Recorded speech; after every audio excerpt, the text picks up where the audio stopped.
was the process. They were amazed. Jews were rounded up I would know based that on Soviet cattle era had cars, just ended, some socialism 6,000 a was just day, ending, leaving democracy was Warsaw. starting. And then when they Genghis Khan had been disembarked, forbidden to often them after a for almost terrifying a century. and And horrific every known long descendant of Genghis Khan journey was from killed. places as far away as Paris, where many of Following them the secret died history, actually en that route. became the key They to disembarked and writing they were what I subject wrote. to Take the selection, history, which is where difficult to those understand. small You have to go numbers over of it. Jews who were deemed I to often be never healthy enough understand to different parts, were or in the I slave change labor my camps mind. were isolated I and think sent it was away yes, to now those it's no. satellite camps. The vast But the majority of secret the history is a Jews valuable were document. shorn And of to me, it anything also that is was the could opening possibly document be of of value on their Mongolian person, written language. not only their And I personal think it's very belongings, but important also how their do people prosthetic begin limbs, their written eyeglasses, language. gold teeth, even And their they hair begin was it taken from them. with the And words, then they were sent to these Very gas dangerous. chambers where they were made Highest to think heaven they were being sent to came be the destiny deloused, to have lice removed from their bodies. It was very common in many of these camps, and even the Americans later would use DDT to try and remove lice from troops and from prisoners. But in reality, the gas was used the spiritual elements of nature, poison that was poured in typically through the roof, connection to nature that they were exposed to it. Mongolia is a world that, for the most part, is the same as when Then bodies were sent to crematoria. We cannot say that for hardly any other place in the world. A huge number of corpses, perhaps 1,500 a day in Auschwitz that were piled up. Crematoria, however, were very inefficient. But you can't say it for London or Moscow or Constantinople, small number Istanbul, of Jews Constantinople. were sent for All of slave these labor, things were have changed sent so to much. barracks. But Mongolia is still Mongolia. It's one of the largest countries in the world. The vast majority of them died within a very short period of time because they were considered disposable. But those Jews who survived the Holocaust, they live in their environment in such an intimate were not immediately processed. This was important for learning about Genghis Khan, how he thought, how he hunted, how he strategized for war. Other Jews you learn that from the people today because they are still there. They're still living. What's the genetic experience conducted on children as we return to the identical twins of Temujin and Genghis Khan? What's it like looking at this place that has not changed since his time? The first thing I think about the steppe is that you can see forever in every direction. There's no building, nothing to stop your line of view. And it's like being in the ocean in many ways. So you have this extremely open space, and the wind is usually blowing through it. But it's extremely fresh. It's coming out of Siberia. It's coming out of the Arctic. It sweeps down across Mongolia. Cold as the dickens sometimes, but it's always fresh, always fresh. So you have the wind coming in. You have the smell of the wind, but also then there's grass. The smell of grass becomes very important. Now, because of the particular location, from one year to another, one area may have grass one year and then drought the next year, another area has grass. So you don't always know. If it's not grass, it's dust. You have dust going in, the dust doesn't smell so good, it doesn't feel so good. But that's just one more part of the country. The waters are mostly pure. Now, unfortunately, there has been pollution in this century from mining in several areas. But even when I was there, even today, when we go to some place like the Salate River, where we talk about the merchant live, so it's a place of pure waters, and that's how Mongolians define their world, is by the water. They don't, Genghis Khan does not give lands to his sons to rule. He gives waters and people to rule.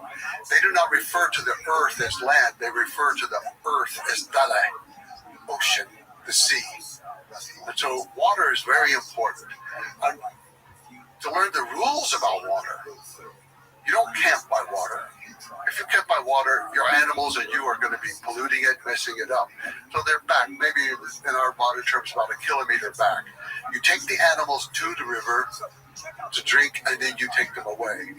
You do not bathe in that river. You take the water away from the river, and you bathe away from the river, so you do not pollute the river. The rules are very strict and very clear. They're from the time of Genghis Khan about how to deal with. Well, also, it's dangerous to live close to the river because there are flash floods in the summertime. You could suddenly have it, and it could wipe away if your camp is right there by the water. So the people, they live with nature in a way that I don't see anywhere else in the world. And even today, with the changes with the cell phone and with solar panels, and they could get TV out in the middle of the steppe, still they're living a similar life. The young people, of course, want to drive a motorbike, but they're still herding cows and yaks and camels. If it's on a motorbike, okay, they're still doing it the Mongol way. But then if we go to the time of Temujin, of Genghis Khan, another component is the horses. We talk about their relationship with the horse. And thinking about this open steppe, from a young age, they've been, all Mongols are trained to master riding horses, as you write, while standing on the horse. So they learn how to ride while standing on the horse from a young age. While standing on the horse, they often jousted with one another to see who could knock the other off. When their legs grew long enough to reach the stirrups, they were also taught to shoot arrows and to lasso on horseback, making targets out of leather pouches that they would dangle from poles so that they would blow in the wind. The youngsters practiced hitting the targets from horseback at varying distances and speeds. The skills of such play proved invaluable to horsemanship later in life. Can you speak to the relationship of Genghis Khan and the Mongols to horses? The Mongol and the horse are inseparable. I wrote one line in the book that the editor removed because that was insulting. I said, the Mongol and the horse, they live together, they know each other with every twitch of the muscle, and they smell the same. Well, I was saying it just not to be insulting about anything, but they have that deep intimacy, and the horses do know their owner from the smell. This is very important. It's also important for Genghis Khan because they made the flags with the gold suit out of the horse hair from their own horses. And so in battle, they used it for a very practical purpose, and that is the horses would return to their source because they knew the smell of their flag. It was other members of their own herd. So the language itself, I have never, ever mastered all the words just for the colors of horses, much less for all the other things about it. I can remember Mongolians being out there in the countryside, they say, oh, I want to learn English. I said, okay, yeah, that's nice. You teach me some words in Mongolian. I teach you the words. Okay. Then what color is that horse? I say, brown. They would say, brown. I say, yes. Okay. What color is that horse? Brown. Then it's, but you said this color was brown. What color is this? So what? I mean, it's just amazing. I mean, they have words based on sort of how smooth the coloring is and the variation in the texture and all the different. Today in English, sometimes you can put them together. We say like yellow brown or brown brown or But the words for horses, of course, by sex, and then they have three because they have geldings, so they're very important too. And by age, and by whether or not they've reproduced in the case of the females, all these things are important parts of the horse. And the horse, a few years ago, a presidential candidate ran under the slogan, raised in the dust of many fast horses. It just resonates with the Mongolian spirit, and the dust itself is important. The Mongolians, they will wipe the sweat and the dust off the horse and wipe it onto their own forehead, which is the most sacred part of the body, where the soul resides. This is how intimate the relationship is with the horses. And they're hard on them in some ways. They train them very well. They ride them very hard. But the horses are also trained for that. They use a very small crop. It's a little bit like a stick with a slight whip at the end that they hit the rump of the horse. Never anything else. They're horrified at Western people who use metal spurs and metal to harm the horse in the stomach. And to harm the head of a horse, they say it's a capital crime. I mean, I don't know anyone who's ever executed for it, but you never ever harm a horse's head. So horses are important in every way, even religiously important with the making of the fermented horse's milk. That the mother goes out every morning and she throws some to each of the four directions to start the day. And they use it for every kind of thing. But, some things puzzled me that in my watching, I remember one day being with a very nice family. It happened to be on a gelding day when they were out there gelding the would-be stallions who don't get to be stallions. But this family, they had a bunch of boys, and only like one or two girls, like 4 or 5 boys. And one boy was maybe 11 years old. He fell from the horse. You couldn't see him, not so far away. He fell from the horse. He didn't get up. No one moved. In fact, they all kind of turned attention away. And I thought, what am I supposed to say? This boy fell down. Somebody go get him. No. And then the boy was trying to hobble back He still had the reins to his horse.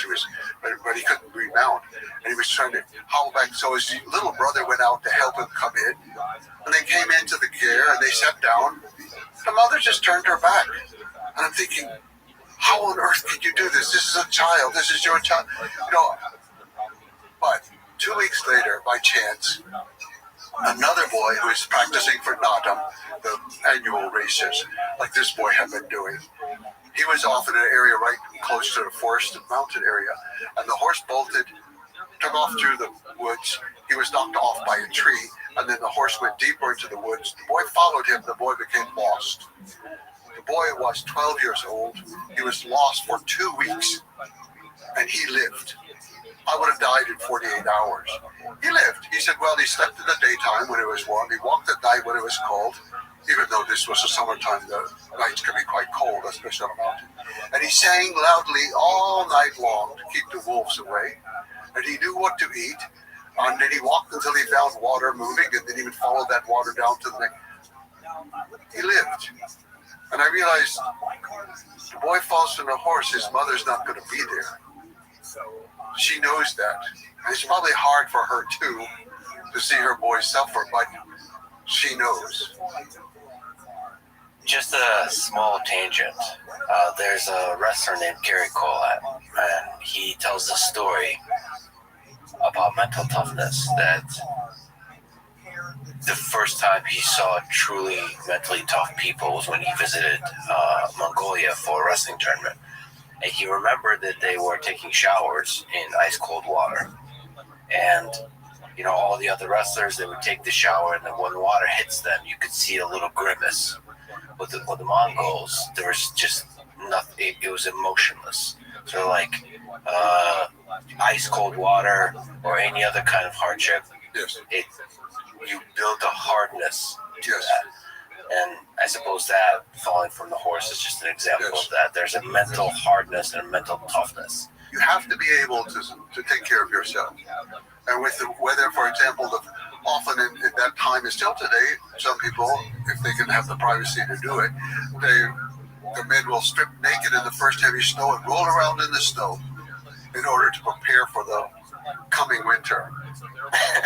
And the valley where I live, a lot of wrestlers come there to train in the summertime for the competition. And the water is very cold coming down from the mountain. And every day, when there's a break, they go down, they do not get in the water, never. But they take the water and they pour the cold water over themselves. And yes, that's refreshing to them. Refreshing. Well, then, getting back to the horses, the value they had for the horses and the horse riding skill they developed throughout their life created one of the most unstoppable military forces in history. So if we just talk about the mounted archery that they've employed in war, the Mongols were able to do targeted shooting accurately at 200 meters or more while riding fast, up to speeds of 60 kilometers an hour, I read. So there's a lot to say. Like, you have the time, and just watching some of the videos, it's just incredible how stable you can be on top of a horse. And I guess you're supposed to be shooting at a moment of the gallop when all 4 of the feet of the horse are off the ground. And so you have to time all of that. You have to position your body to maintain balance. And then there's the skill of the actual holding and shooting the bow accurately. And there's obviously the technology of the bow, the composite bow, the recurve bow. And they've also, I read, used crossbows later. They've adapted the technology. And there's a particular kind of thumb draw that you use for shooting with the composite bow that works for a horse, because the thing is bouncing up and down, right? So you have to not drop the arrow. It's incredible to be able to shoot while the horse goes 60 kilometers an hour. Anyway, can you speak to this kind of exceptional excellence that the Genghis Khan and the Mongols had for riding horses and engaging in war off of the horse? The Mongol, the horse, and the bow were a perfect combination, and it was the most lethal weapon known to the world before the modern era. It was incredible, the synchronization and the timing of the movements, and also the years of skill. The fact that from absolute birth, the Mongols would be on a horse, and by 3 years old, they would probably be riding alone on the horse. Now, when I first went to Mongolia in the 1990s, at that time, all jockeys on horses for races had to be under 6 years old. That was the age limit. The cutoff was 6 years old at that time. And so you had some as 3 years old racing up there. It's absolutely incredible. Of course, at that age, they can't even have a saddle because they can't even be used. So they're just, all they're doing is staying on the horse. The horse has been trained to do what it has to do, and they just stay on it. Well, by staying on it, they learn the horse, they become one. And not just one horse with one rider, but one rider with several horses. They usually 5 is the number that you should have for you when you go off to battle. And this ability to then shoot. You have to defend your animals. There are wolves around, there are foxes and other things. In some areas, there were even tigers and other animals that would come in. And you had to be able to shoot to defend it against other people who might be raiding you. So they became excellent archers. They had composite bows that were very powerful, much more powerful than those of most sedentary people. Now, I say all that because it's very important, but those are all sort of nomadic traits of the Great Steppe anyway. I mean, in an earlier version, you had the Huns who came out of Mongolia, and Hun is just the Mongolian word for human. That's to this day, that's what they say for human beings. So they came out of Mongolia, and all the early Turkic groups came out of Mongolia, and they had the similar skills. So you have this perfect weapon, but also you have to have perfect strategy and how to coordinate it and organize it and use it. And this is where the genius that I cannot explain at all, but the genius of Genghis Khan came in.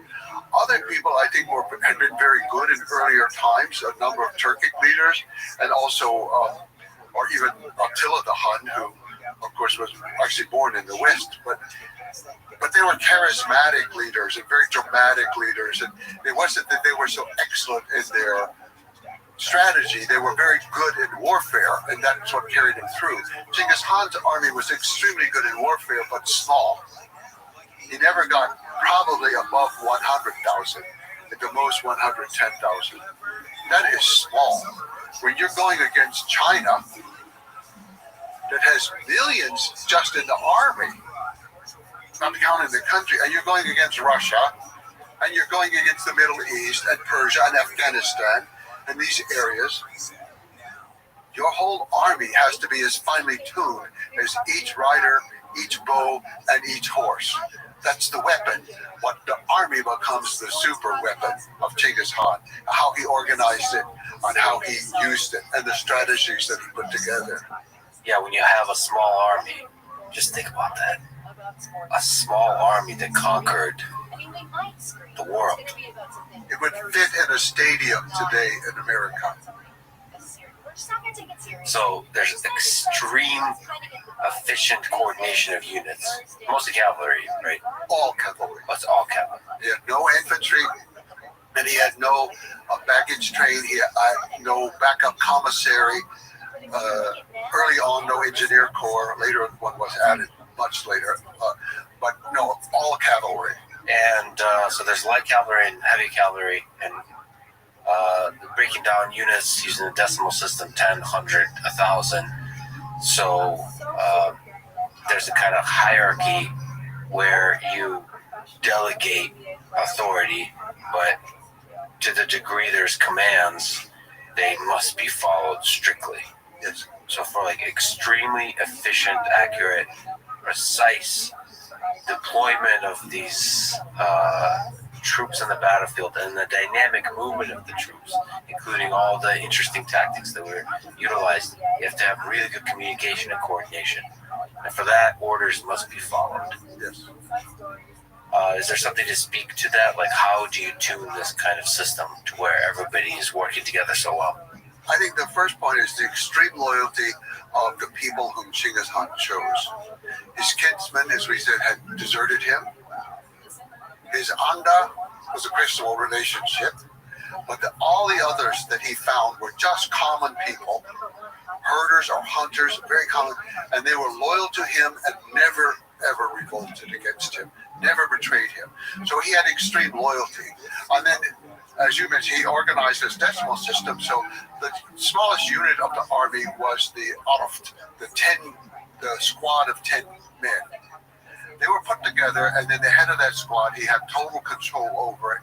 But the men knew that they were going to protect each other, and they had to come back with every member or everybody. You don't leave anybody behind. So this was extremely important. So if you submit to the orders of the man in charge, you know that he's risking his own life for you also. And you know that your brother on the left and on the right is risking his life for you. The army they were organized with 5 horses, each man. They had their bow and they had a lot of arrows, as many as they could have, but they also retrieved arrows at the end of their battle. And they also would retrieve the enemy arrows. This was a great advantage whenever they hit Russia, because the Russians could not use Mongolian arrows. They couldn't mark them in their bow, but the Mongols could use Russian arrows. But so all these little things, but it's not even just the arrow. Also, they had to carry needle and thread. Every soldier had to be able to sew. And sometimes that could be a torn garment. It could be a piece of skin or a wound that somebody has. It's a very odd thing when you think about the army of Genghis Khan and they're carrying everything themselves. They don't have any pack train behind them. And then one of the things they have to carry is needle and thread in order to sew up things. So complete self-reliance in that regard. Yes. They also carried dried dairy products. Otto, it's called, where they dry curd, and they can keep it for a couple of years even. But you dry it, and then when you need it, you can put it in a flask of water. You ride all day, it joggles up and down, boom, boom, boom. It turns into kind of thick protein. It's said that the Mongols could easily go 3 to 5 days without ever building a fire. They had enough food there. So all these little things at the lowest level were important, as well as the highest level of his loyalty, of his men to him. And it went all the way down. Loyalty was extremely important. And he organized the army into left wing, right wing, or east and west. Mongols, the word for left is east, the word for right is west. So those 2 wings. And then in the middle was the pole, the center, this moving center. That was his bodyguard and his unit in the middle. Then usually they'd have a vanguard and a rear guard. Sometimes the vanguard would go out as much as 2 years in advance to clear the land, run the people away, scare them, make them go away, so that the grass is left there for the army when it moves through. And they never march the way other armies do in a line of one following the other. They would always go in long lines spread out in wings, so that each horse is on its own path, you could say, but all parallel together. So they had very precise ways of doing things. And this, I think, was the secret with him. And he used the best people, but he was willing to train them as much as possible. He never punished them for what happened. So Shiki Hutuk, for example, the supreme judge, he was command one time of a group in the battle in Afghanistan, and he lost the battle, which is very, very unusual for Mongols. So Genghis Khan went out with him, said, okay, let's go to the battlefield together and look it over. And you explain to me what you did, and then we will talk about it. So he was very thoughtful in the way that he was training the people around him. And they knew they were going to be punished. It's not like these countries where the general comes back and gets executed because he lost. No, Genghis Khan knows every general is going to try 100%. And if they retreat, fine. They're saving Mongol lives. They know what to do. He respects that. So all these things like that fit together. But I think a part of it that was important for him, so he had this base from steppe warfare already, the horse, the archery, and how that all fit together. But he was very quick to embrace any kind of other technology that he saw. I think that sedentary armies, like sedentary civilizations, they get stuck in their ways. This is how we do it. And we're going to make it a little faster, we're going to make it a little bigger, a little stronger, but this is how we think. Genghis Khan had no set way to think. And when he encountered the first walled cities around 1209, after founding his nation in 1206, he went out on these raids. And I really think they were raids, not wars at first. So he went into Tanga territory of what's now northwestern China in the upper reaches of the Yellow River. So he went there, and of course the cities have walls around them. This is a man who's never encountered a wall in his life. Well, he did, but they were made out of felt. The walls around his tent are, felt walls. Yeah, just imagine what it's like for the first time in your life seeing a wall. Yes. When you come from the Mongolian steppe, where there's very few even natural wall-like things. Well, they have like the wall cliffs in some places. They're familiar with that. They can climb them, but they don't have people at the top shooting down the mountain. So he looked at everything around him, and he saw, okay, they have this river, and they have all these channels, and they're always moving water around. And like we said, for a Mongol, anything that moves is a potential weapon. Anything that doesn't move is a target. You've got moving water, you've got a standing, non-moving wall. So he said, okay, the men are going to dig a channel, and they're going to bring down the wall of the Tangut city. Well, they did it, and they didn't know exactly what they were doing, and the embankments weren't high enough, and too much water came in from the Yellow River and actually flooded out the Mongol camp. But, okay, it happened. We learned that lesson, so we can improve it. And that became a strategy that actually worked for the Mongols for the next 50 years, all the way to Baghdad. They were able to use it when they conquered Baghdad in 1258. So this ability to see things and to try them, and if they fail, to try them in a different way, in a better way. We all think we learn from our mistakes. We all, I learned from that. And what do? We repeat the mistake. I think it's just a part of human nature. Well, it didn't work the first 8 times, but I'm going to do it one more time. I think it's going to work. I know I'm going to win the lottery this time because I got the right number. That's how we think. But he had that real ability to, first of all, to be humble before these other things he didn't know about, technology, and to understand that he didn't understand, but he could understand it in his own way. And he did. Over and over, the Mongols were excellent at putting together new things in new ways and using them against their enemies. So, rapid, extreme, continued innovation. You couple that with you have to say, a revolutionary idea that promotion should be based on merit.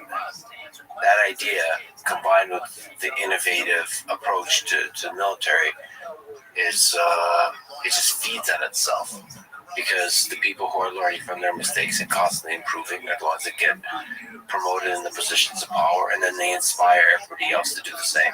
And so it's just, if every action is judged based on the excellence of that action, then over time, repeated iteration in war creates a more and more powerful army.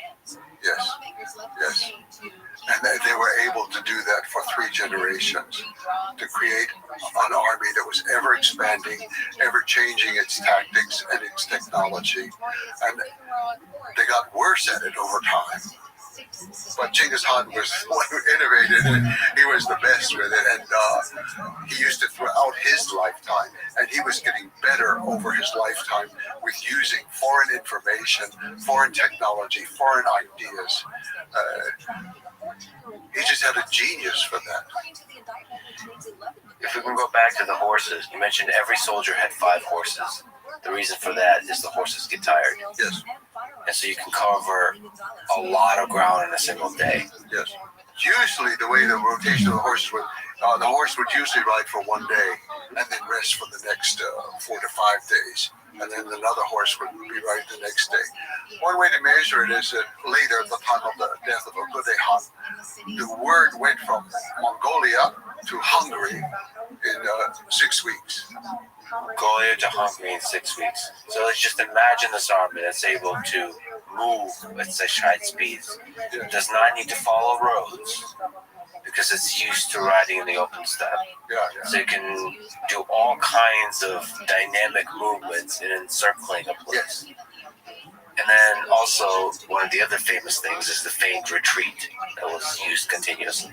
Can you explain how that worked?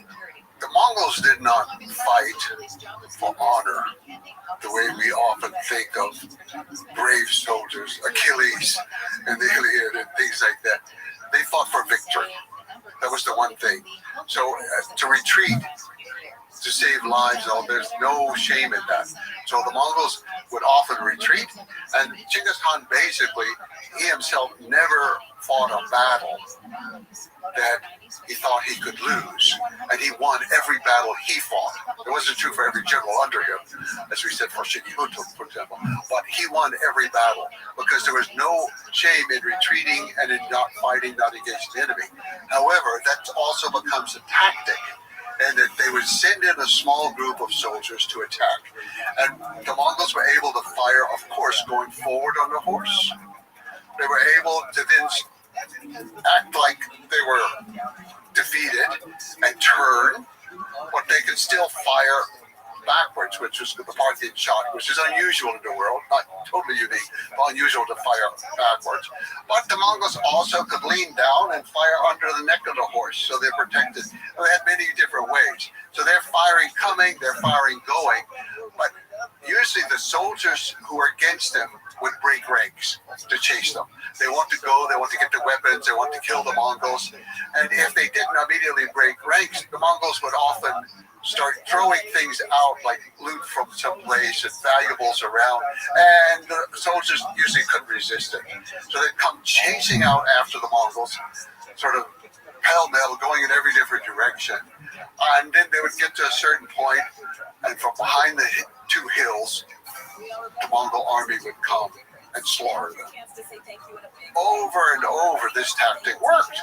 It's like the one with the water. I'm thinking to people, how can they not know this is what the Mongols are doing? How can they not know that? Human nature. There's something that when the forces are retreating, you want to follow. You want to run after them. You can't help it. Yeah. I don't know what that is. That's maybe the animalistic, but take that with the ability at high speeds for the Mongols to encircle and attack the flanks, which there's been many great military historians who have written about the great military forces throughout history, and one of the things you write about, and in general, is the Mongols don't get written about almost at all, and don't get credit for the military tactics and the military genius exhibited through the different strategies. This kind of idea for the feigned retreat and then attacking the flanks, that's been, if not invented, then perfected by by Genghis. It really was a military genius. But there were other things too, they didn't like roads. They just didn't like the roads. So they would often be coming from some direction that nobody ever came from. And the people would be unprepared for that. The most famous example is probably in Bukhara. This is a beautiful, wonderful old city, a great place in the world to this day. And they came across the desert. Well, nobody had ever attacked across the desert, so people see dust coming. They think, oh, caravan. They don't even know what's going on. But it was the direction. There was a surprise element in that particular case. So he was able to think in ways that the other people were not thinking in, and to be able to surprise them. What do you think it, again, felt like to have this Mongol armada, the horses? The ground must shake when you have that many horses. What do you think it feels like to be in a town when Genghis Khan is approaching? I think the terror was one of the greatest weapons that he had. That he cultivated this reputation of ferocity. Not only did he win battles, but he didn't allow people to write about him, as we said, but he encouraged refugees. And when he conquered a city, he always made sure there were plenty of refugees to go to the next city, because it's going to weaken them, it's going to weaken their food supply, and they're going to terrorize the people with tales of the millions of people that the Mongols killed with their steel chiseled teeth and eating children and all kinds of horrible tales. Genghis Khan encouraged it. You know, this is propaganda. It's terrorism of a mental sort to weaken the enemy. And so when you hear, or even if you know they're coming, you see the dust, you hear the kind of roar that comes with all those horses and the trembling of the earth. It must have been truly terrifying. So the psychological warfare was a part of the whole process. But as I understand, there was always an offer for the towns and the territories being attacked for them to surrender peacefully without the loss of life. Yes. And the alternative would be the near complete loss of life. Can you speak to that? Genghis Khan had a precise system. Exactly. He sent in envoys first to explain to the people a little bit about the Mongols.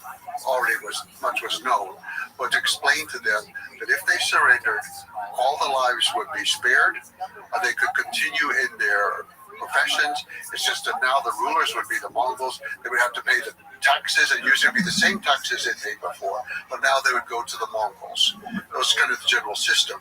And because you only have 100,000 soldiers, you can't leave a detachment there.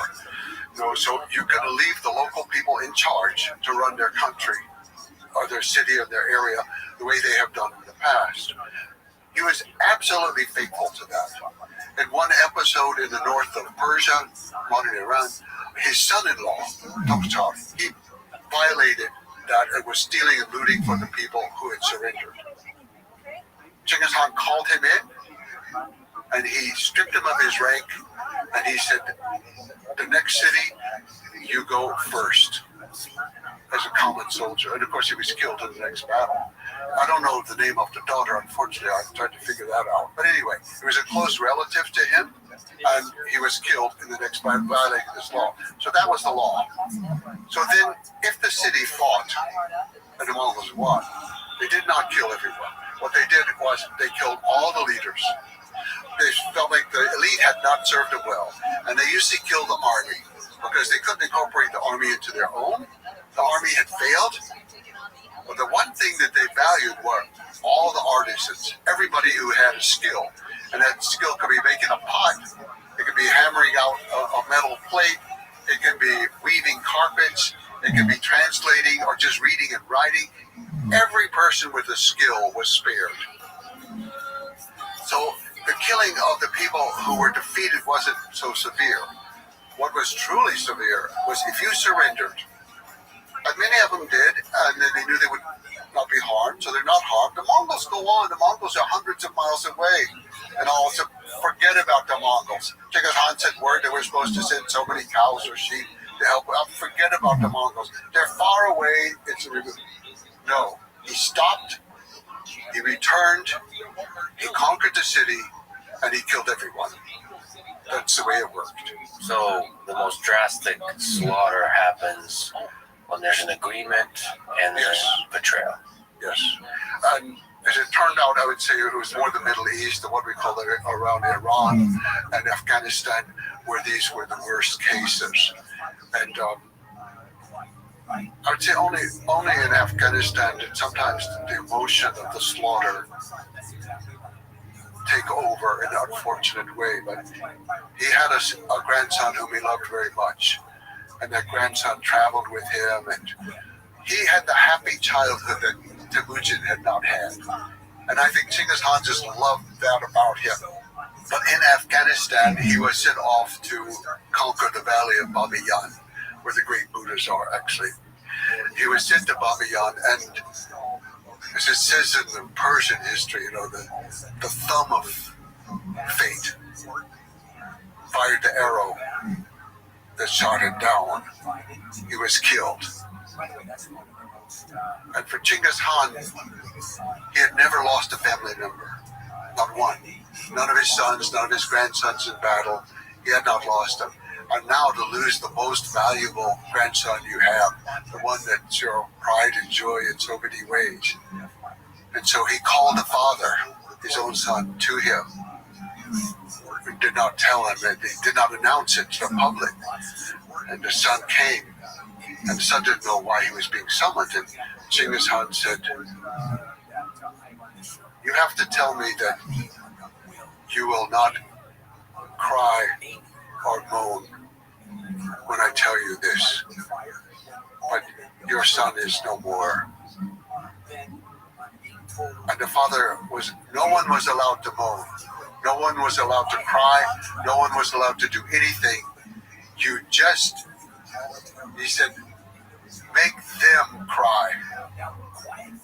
You know, he came down on the people of Afghanistan so harshly. And it went on for weeks and weeks, the killing in Afghanistan. And then it just kind of wore itself out. He recognized that he had allowed his emotions to overcome practicality, and the slaughtering of these people should stop. And so he did. But that's the only time I know of that he really kind of lost control of his own emotions. And it's something we can all understand, but his response was truly extreme. We will not cry, we will not mourn. They will cry, they will mourn. So that goes against the cold, rational way he approached war, which is peace is offered and then betrayal is punished. I should add, he did not slaughter the people in the peaceful towns. What happened was the killing of what people thought was the heir, and he well may have been, of Genghis Khan. The killing of him revitalized a lot of people's hopes, and a lot of cities revolted. The ones who did not revolt were not killed. But the cities who revolted, he killed them all. There was a mass slaughter. There are estimates that Genghis Khan and his Mongol Empire were responsible for an estimated 40 million deaths, approximately 10% of the world's population. So to put this number into perspective of the modern day, that would be equivalent to killing about 800 million people in today's population. So how should we think about the brutality of numbers like these? The number itself is difficult to deal with. Millions of people were killed. For every family that lost someone, it's a total loss. It doesn't matter what the number is, it's a tremendous loss. And there was tremendous loss of life, as in every war. I don't think we should judge him any differently than other conquerors in history and other countries today that fight wars, including our own country. Whatever we are willing to permit our country to do, we should be able to understand why Genghis Khan or the Mongols did it. You look today in the world, people are killing children, women, civilians, every day. And it's always in the name of something, in the name of peace, or in the name of God, or in the name of our nation. There are always reasons for the killing. And the United States is certainly involved with that, supplying the weapons for bombing people, invading Afghanistan, fighting in Iraq, fighting in Syria. The United States is very involved in that. It's always, but we're defending democracy. And yeah, we brought a hell of a lot of democracy to Afghanistan. We killed a lot of people. You can even look back to World War II, our great moment of democracy and bringing freedom and democracy to Germans. We dropped atomic bombs on Hiroshima and Nagasaki. Those were not military targets. We were not doing anything strategic against the country other than terrorizing the country by killing women and children. That's America. That's us. My father fought in that war. In fact, he fought in all. He fought in Vietnam, he fought in that war, and he fought in Korea. And he was a good American. I mean, there's nothing wrong with it.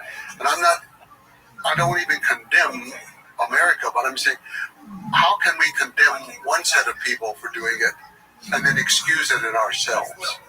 But we tend to do that. Especially barbarian people from the steppe, for example, we tend to demonize them. Or any enemy we have, we tend to demonize them.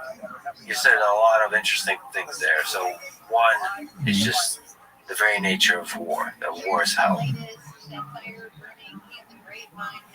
That sometimes things like dropping the atomic bomb, which is an act of essentially terror, in the same style as Genghis Khan, in an attempt to prevent further war.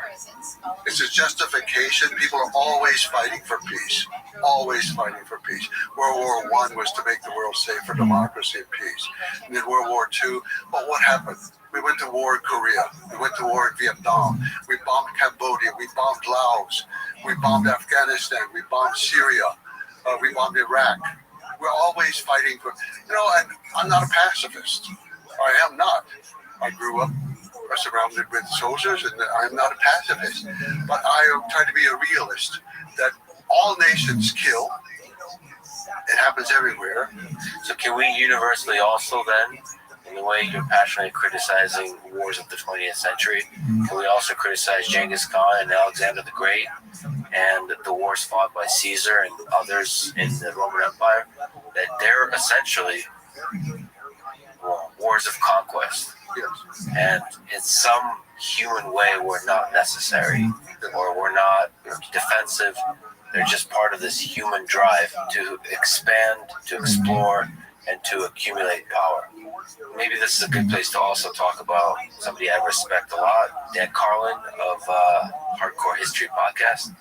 He did an amazing series on Genghis Khan and the Mongols called The Wrath of the Khans. I recommend people go listen to it. So he had a lot of interesting ideas there. One of them, he presented the idea of historical arsonists. So referring to figures who cause a mass destruction, but also pave the way for new developments and progress. Basically making this complicated case that destruction often in history paves the way for progress. So what do you think about this idea? Creative destruction, it certainly works in some aspects of life, even with ourselves. For example, if we can creatively destroy some of our habits and build new ones, it sometimes works, or we can destroy relationships that we're in order to create new ones that can work. When you start applying it to world history, it does become a little bit more difficult. I certainly think that these episodes create great changes. You can see great changes that happen because of the Mongol Empire. Now, whether or not that's a good reason for the Mongol Empire having happened, it seems like a bit of a stretch for me. The Mongols helped to unify many countries. You can think Korea had been 3, basically, kingdoms pushed together. Everything that you see in China today was a part of the Mongol Empire. They put together North China, South China, Tibet, Manchuria, and it was a little bit larger under the Mongols. Even Russia, with so many little kingdoms and duchies and dukedoms, and the center had been in the Ukraine and Kiev, and they shifted the focus out of Ukraine and more towards into what we call Russia now, and they began the process of the unification. It had a great impact on the country. So, in a way, it's a new creation. Yes, it does arrive out of the destruction. But also, I think we need to look, where does the destruction come from? And it often comes because the powers around them have been so debilitated and so corrupted and so decayed of their own lack of moral fiber that it was easy to conquer them. Okay, so Kublai Khan finally conquered all of China. He was conquering a decayed dynasty. When the Mongols conquered Baghdad and overthrew the Caliph, they were conquering a very decayed institution.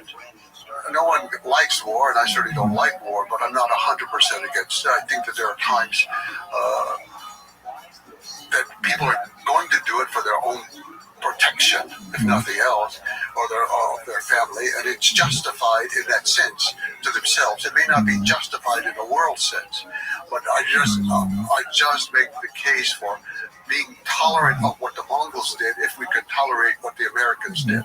And I am American, true and true. There's no question about that. But we overlook all of our things that we did. That's interesting. For example, in Afghanistan, we were there for 20 years. We had made the Taliban stronger before when they were fighting against the Russians, and then we kicked them out, and then they kicked us out.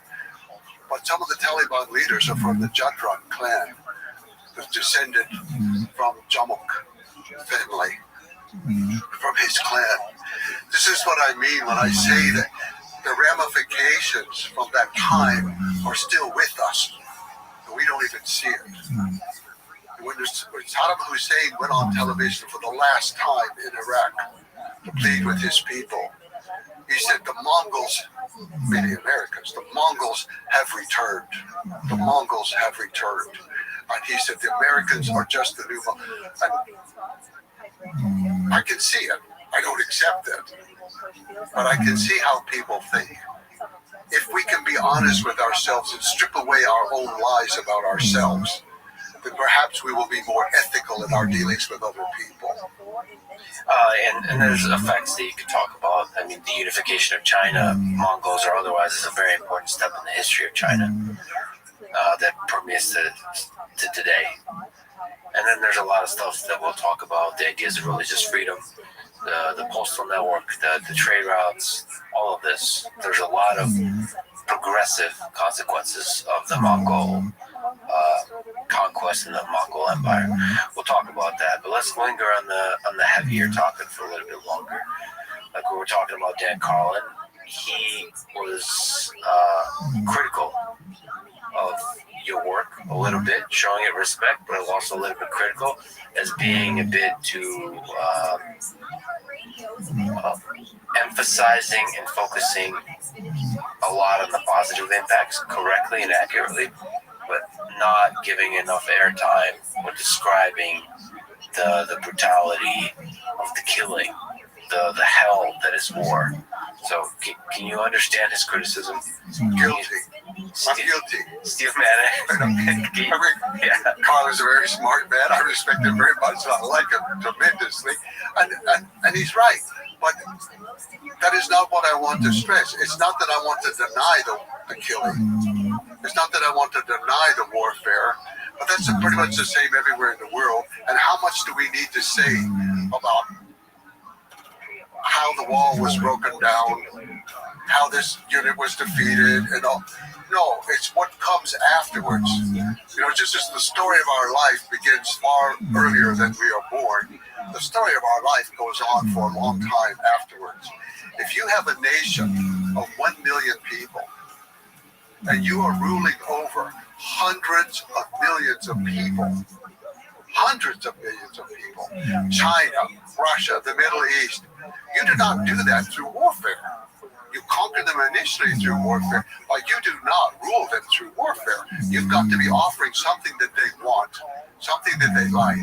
And all the things you've mentioned, from the trading system, the postal system, the religious freedom, the rights of women, the rights of minorities, these were things that people responded to. And so the world benefited tremendously from the life of Genghis Khan. But all we want to talk about, and I don't deny it, is the conquest part. Okay, that's 20 years. If it went on for another 150 years, there's more to the story than just conquest. And there is a point that you correctly identify, and you've also written about Native Americans and so on, that history does seem to be written by the non-barbarians. But in reality, history is not divided in this kind of way, and the barbarians are not these crude, brutal, plain, simple people, that there is a sophisticated, deep culture within them as well. Yes. All the different kinds of peoples that came from the steppe. Yes. I guess if there's one thing that I try to do in my career of writing, it is to get us to recognize the importance of tribal people in the history of the world. We tend to have two categories for them. There are barbarians who kill people and eat one another, or they are victims, and we should feel sorry for them and nostalgic about everything about them, and maybe wear some of their beads or some of their clothing to show how much we sympathize with their suffering. That's the two roles for tribal people.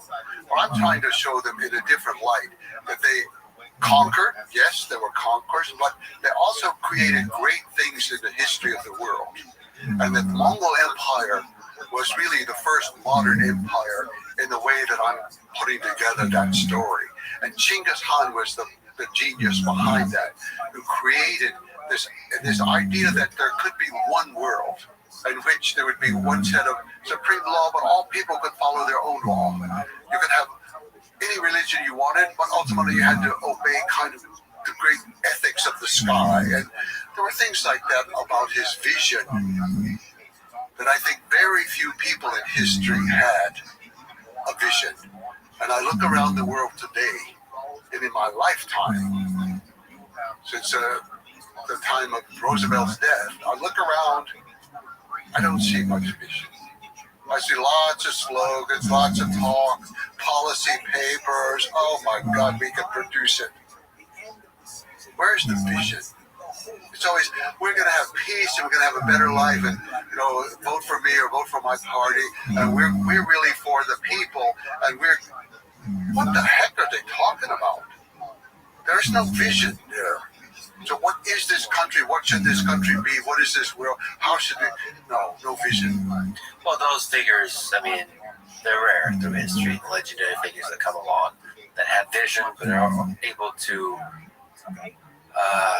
capture the public imagination and hearts and minds with vision, but also have the skill to execute and implement it, and all of those things combined, and have the mental fortitude not to be corrupted by success along the way. All of those things. That's very rare in history. And when they come along, they change the direction of history. If we could link out some of these world-defining ideas, religious freedom is just surprising and incredible that Genghis Khan was able to enforce, inspire the value of religious freedom throughout all of these disparate lands from where religion was a very powerful force. So can you speak to that? Some empires in history and some rulers have been tolerant of various groups. I mean, Rome to some extent was reasonably tolerant of different sects and religions, not the Christians, but reasonably. But what happened with Genghis Khan, the first campaign he had outside of Mongolia was for the Uyghur people who lived in Western China. They at that time were being ruled by, actually we had mentioned before, the Naiman king, Taiyang Han. His son Gutsluk had fled, no good, worthless, son, but Gutsluk had fled into what is today the area around Kyrgyzstan. And they ruled over the Uyghur people. He had been a Christian. The Naiman had been a Christian tribe, but he converted to Buddhism. Well, his subjects were Muslim, and he outlawed the Muslim religion, and he made all kinds of things happen. So the Uyghurs sent a delegation to Genghis Khan. At this time, they knew that the emperors of China were too weak to protect them, so they sent a delegation to Genghis Khan and asked him to come and save them from him. And he did. He sent down a detachment. He didn't actually go himself. He sent a detachment down there. They drove Gutsluk from power. Gutsluk fled down towards Pakistan, in that direction. They caught up with him. They killed him. That's what the Mongols did. And then Genghis Khan made the first law that he ever made for people outside of Mongolia. So up to this point, it's been tribal law. And he saw, as we mentioned before, that for the tribes were mostly fighting over women, so you outlaw the kidnapping of women, you outlaw the sale of women, and you cut down on a lot of the feuding. But he saw that civilized, quote-unquote, people fought a lot over religion. They weren't fighting over women, they were fighting over religion. And so he made the law. Now this was very interesting. Talk about religious freedom. Religious freedom comes in many forms. One form is to allow institutions to do what they want. So we're going to allow the Mormons and the Catholics and the Jews and the Muslims each to do what they want in the organized churches that they have. His law was not that. It had presumed that. It allowed that. But he said every person has the right to choose their religion. No one can stop them. No one can force them. The idea that it was individual choice, no one in history had ever thought of that. That it belonged to the person. I mean, that's a really, really powerful statement. Yes. That alone, I mean, that's why you talk about Thomas Jefferson being deeply inspired by Genghis Khan. That religious freedom, yes, of the individual, but it's like such a powerful illustration, manifestation of just individual freedom, period. If you in the world, in history, are allowed to practice any religion you want. That's that is like one of the biggest ways to say that the individual is fundamentally free in a society. Yes. It was a great source of power for him also. I don't say that he did this because of some ideological reason.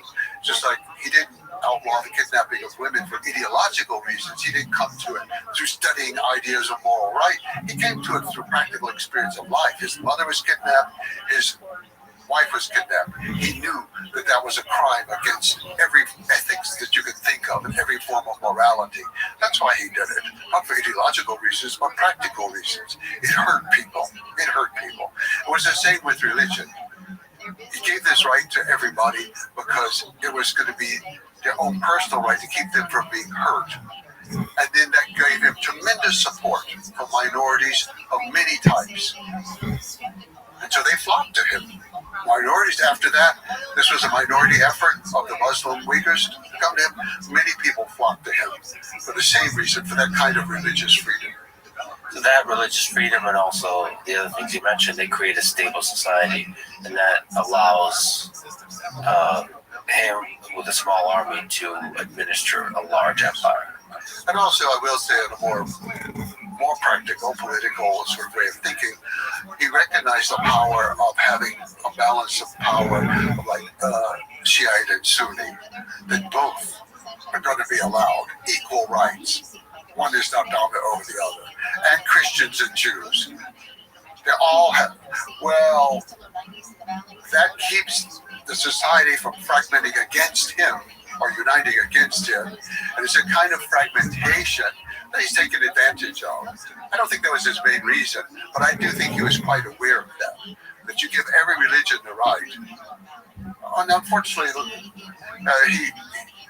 the only religion he didn't recognize as a religion was Confucianism. He said, what do they do? The Taoists can do magic on the earth, and they can give people magic formulas and cure it, or they have all this kind of stuff going on. Well, what do the Confucianists do? So the people could be Confucianists, that was okay. But he didn't expend all the tax-free rights.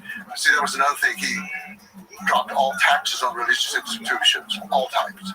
But since the Confucianists were not necessarily classified, but then of course eventually that was abused so much because the religions were then getting everybody to donate property. You can still use it, you can still farm your land, but it's ours, and now you don't have to pay taxes on it. You just give us some money. Got abused, but it started off as a good idea. And genuinely, as I understand, maybe you can correct me. Of course, there's the practical aspect of those policies, but he himself was just curious about the different religions as well, as I understand. So he never chose any religion except the one from which he came. I guess. Can you describe what he believed spiritually himself?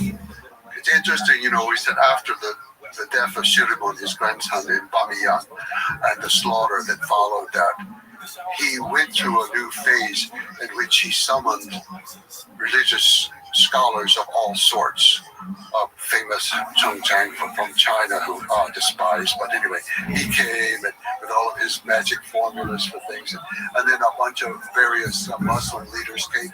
So Genghis Khan was exploring all these different religions, and not just in a simple way. He had organized public lectures from these people and public debates, not antagonistic debates, but discussions among groups of people who hated each other and would never discuss anything, and suddenly this powerful man summons him, and he has to say, okay, well, explain your religion, explain yours. And even sometimes you can't just explain it in terms of your own scripture. What do you say to people who believe it?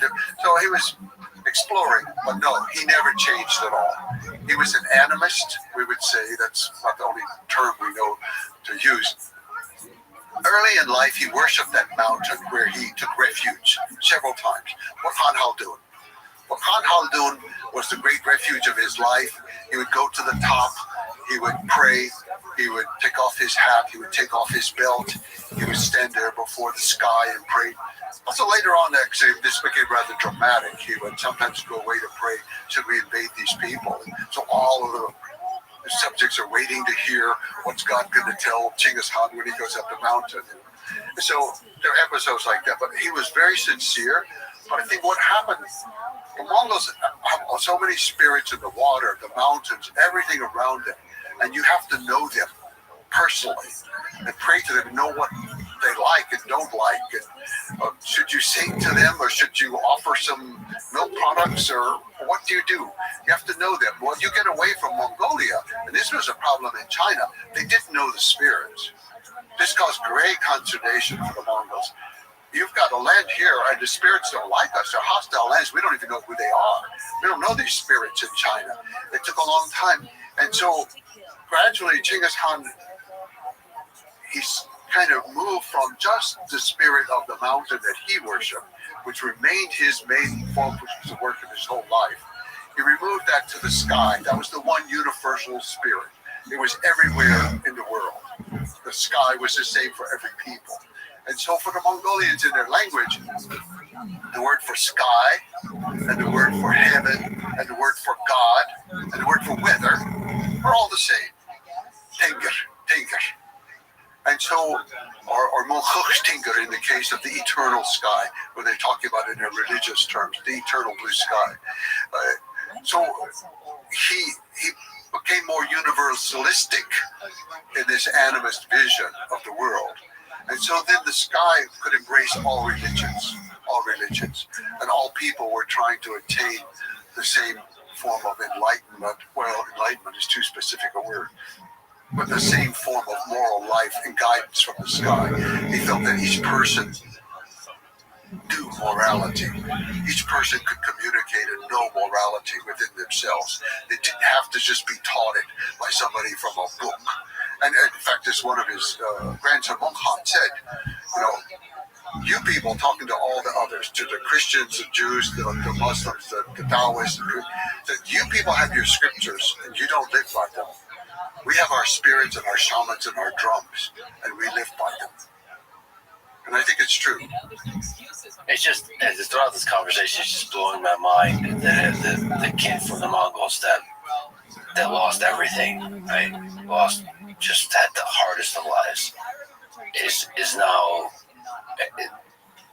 yes, a military genius, but also this kind of sage type character to understand the value of religious freedom.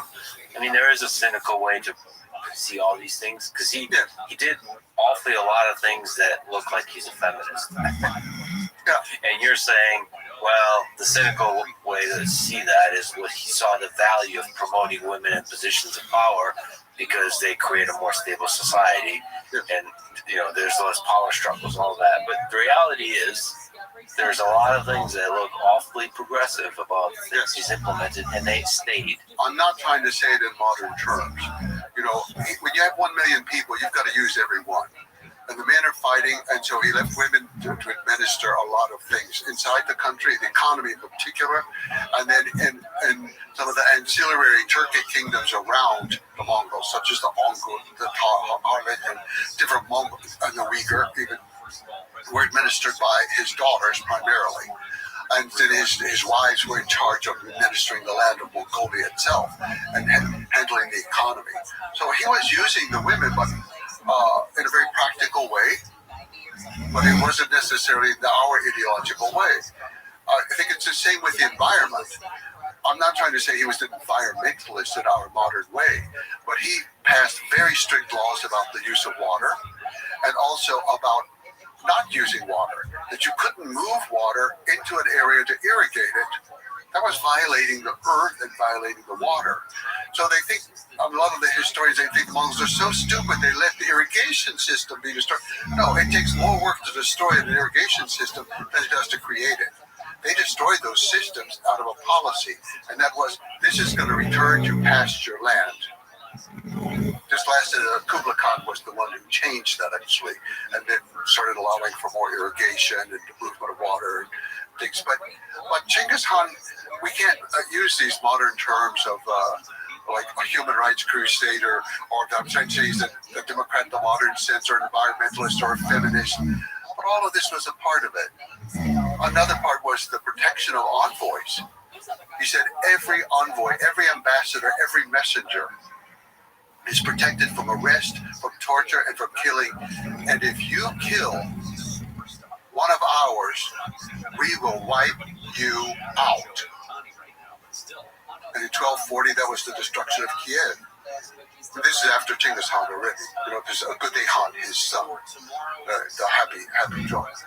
Gudei Han's army had come there under Subadai, the greatest general in the history of the world, I would say. Subadai, person who's up to that. Wasn't Genghis Khan, who was for the military part. He was the greatest strategist for organizing everything together. But the military part was Subadai. So Subadai had been there, and they sent in an ambassador who happened to be a woman. Now, some of the Western sources say a daughter of Genghis Khan. I have no evidence of that, and I don't quite believe it. But maybe she was kin to him or something. Some say she was a daughter of Genghis Khan. Others say she was a witch. People of Kiev decided she was a witch and killed her. Okay, that's it. That's it. Kiev was destroyed for killing a Mongol envoy. The envoy is a method of communication in diplomacy. Yes. And so if you destroy that method of communication or disrespect it in any way, exactly, and that sends a signal to everybody else. Yes. Send an envoy, you respect it. That's why these plans, I say that the making of the modern world, most of the ideas we accept the idea, we don't do the practice. All of us accept today diplomatic freedom. Diplomats are killed around the world yearly. We accept the idea of female equality and emancipation of everybody, but in fact they're enslaved in many parts of the world today. We accept the idea of religious freedom. Oh, but not those people. That's not. Theirs isn't good. Their religion isn't right. But our religion, we will tolerate them, but they've got to be more like us. No. We only say these things, but the world still hasn't achieved some, and he did achieve these within his empire in his time. He achieved those.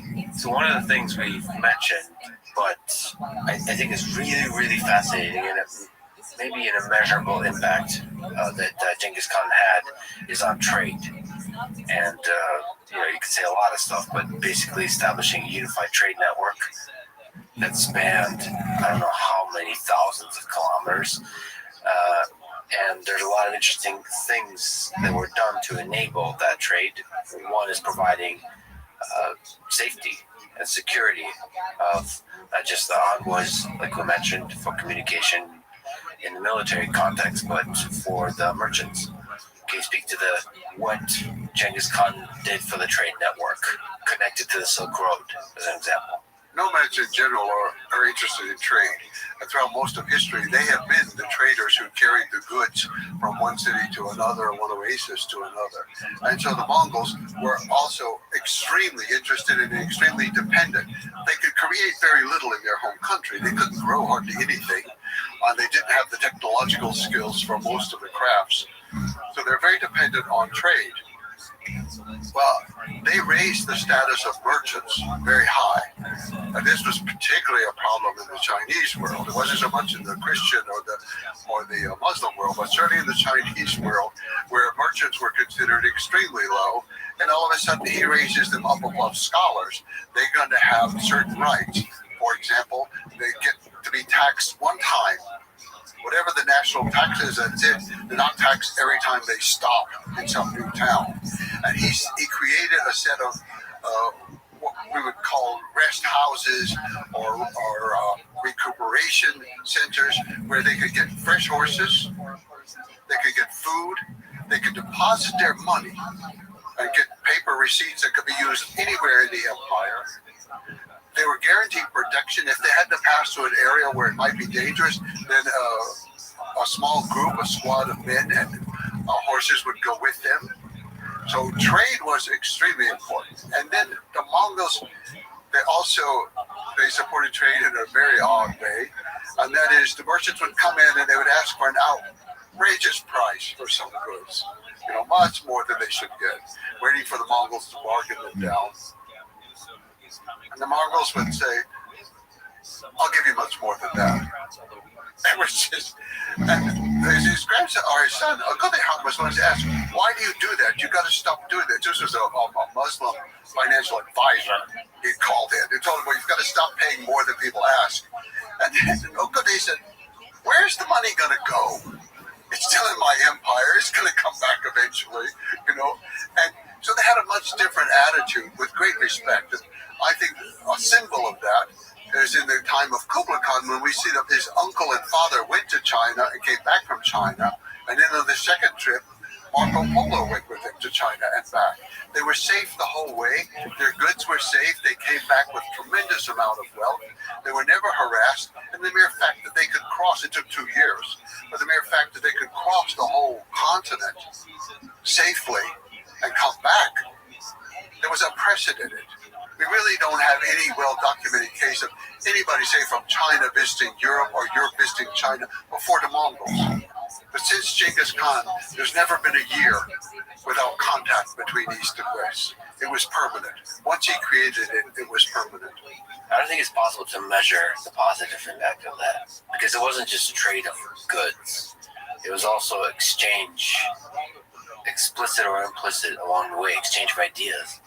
Whether that's exchange of technologies, exchange of philosophical ideas, scientific ideas, technical, mathematical ideas, all of this spread throughout and constantly circulating.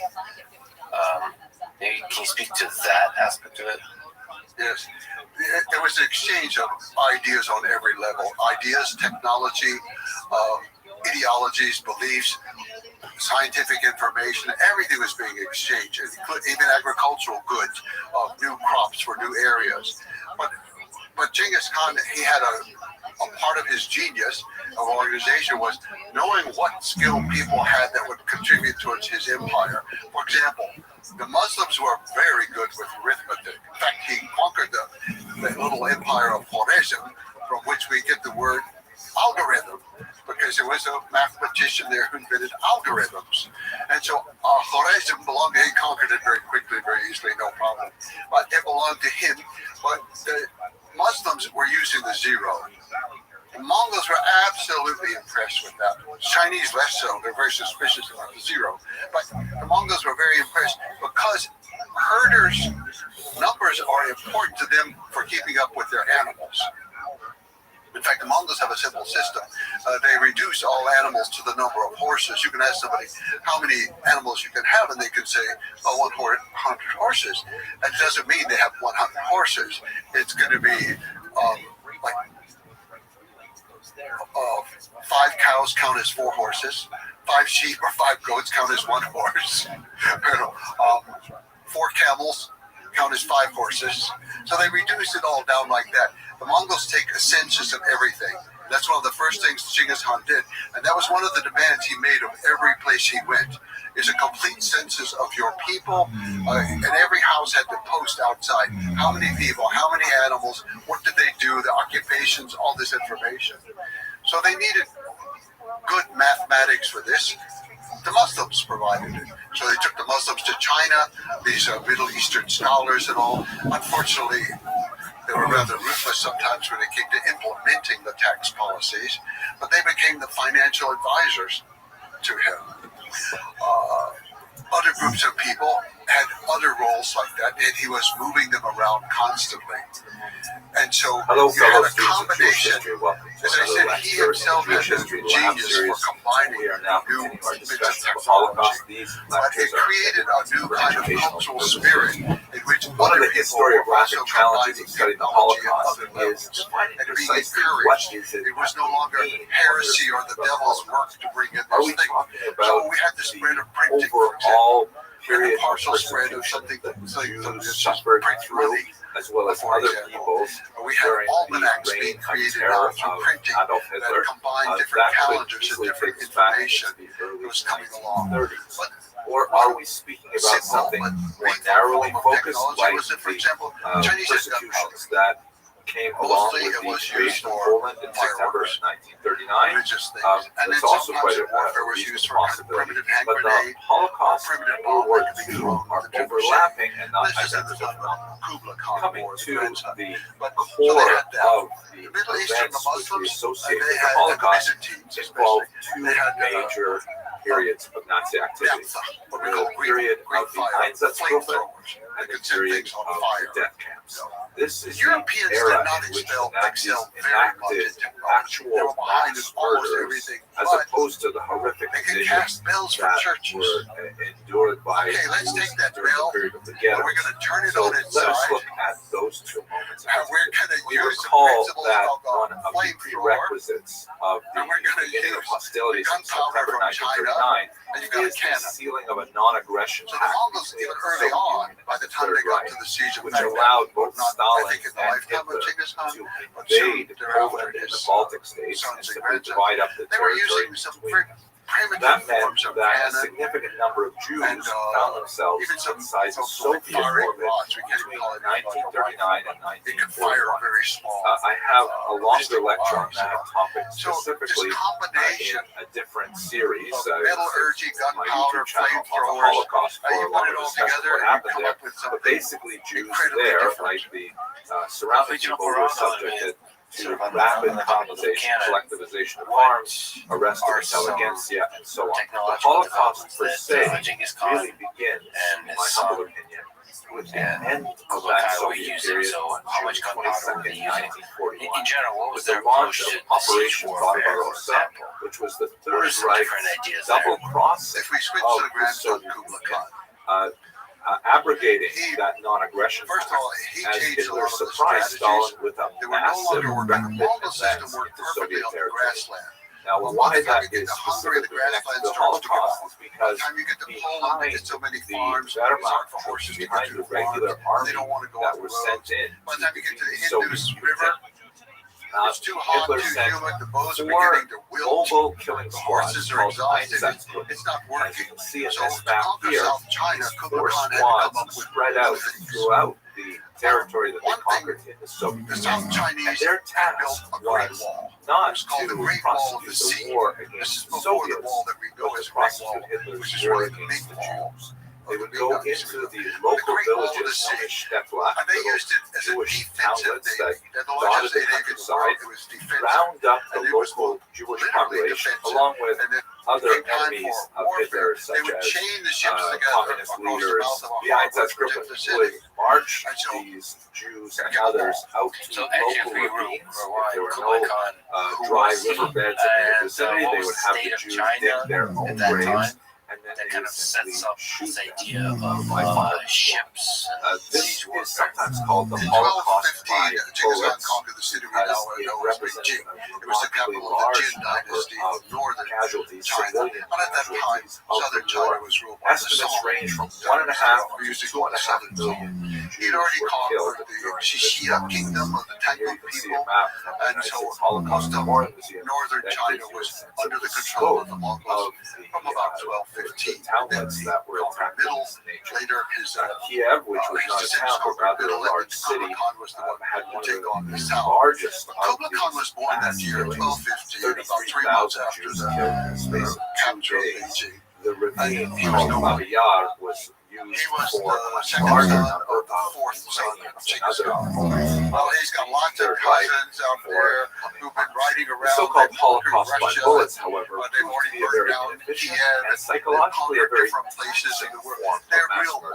So the Nazis looked to a new way to rid themselves of their Jewish problem, so to speak. This was discussed at an important conference that took place at a resort at Wannsee on January 20th, 1942. Note the rather late date. The war began in 1939, Operation Barbarossa, which represents the first mass killings of Jews. Now, the only thing that comes close to it before that would have been Kristallnacht in 1938, which had